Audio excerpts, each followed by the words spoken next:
খেয়ে যাওয়া পাৰে এখানে ভিতৰ দিকে ভৰে খাওয়া ভালো লাগে পুৰি যাবো যেহেতু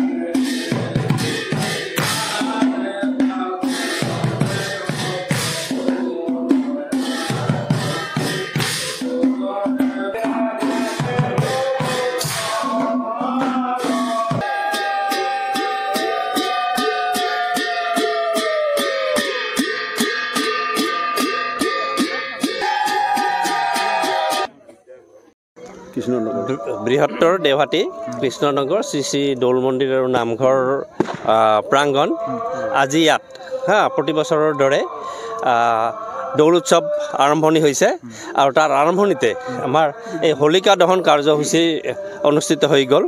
হোলিকা আছিল হিৰণ্যকশিপুৰ ভনীয়েক, তেওঁক জুয়ে নুপুৰা আছিল।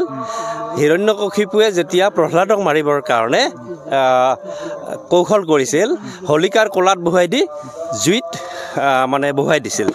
গতিকে হোলিকা হ'ল পাপৰ বা অশান্তিৰ চিন বা অন্যায়ৰ প্ৰতীক আৰু অন্যায়ৰ ওপৰত সত্যৰ জয়, শ্ৰীকৃষ্ণৰ জয়, বিষ্ণু ভগৱানৰ জয়।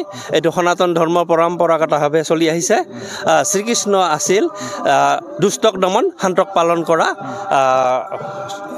ধৰ্মৰ দুষ্টক দমন আৰু শান্তক পালন কৰাই তেওঁৰ আছিল উদ্দেশ্য।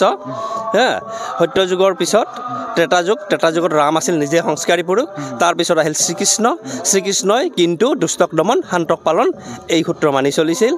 আৰু এই যে হোলিকা দহন, হোলিকাক আমি পাপক বা সমাজৰ পৰা দুষ্কৃতি নাশ কৰাৰ কাৰণে এই হোলিকা দহন কাৰ্যসূচী অনুষ্ঠিত কৰা হয়। আৰু যিহেতু হোলী আমাৰ এটা পবিত্ৰ ৰঙৰ সনাতন ধৰ্ম হিন্দুৰ এটা উৎসৱ, এই উৎসৱত আৰম্ভণিতে আমি সংসাৰৰ পৰা যাতে পাপৰ বিনাশ হয় আৰু সত্যৰ জয় আৰু শান্তিৰ জয় হয় তাৰ প্ৰতীকস্বৰূপে এই হোলিকা দহন কাৰ্যসূচী অনুষ্ঠিত কৰা হয়। ধন্যবাদ।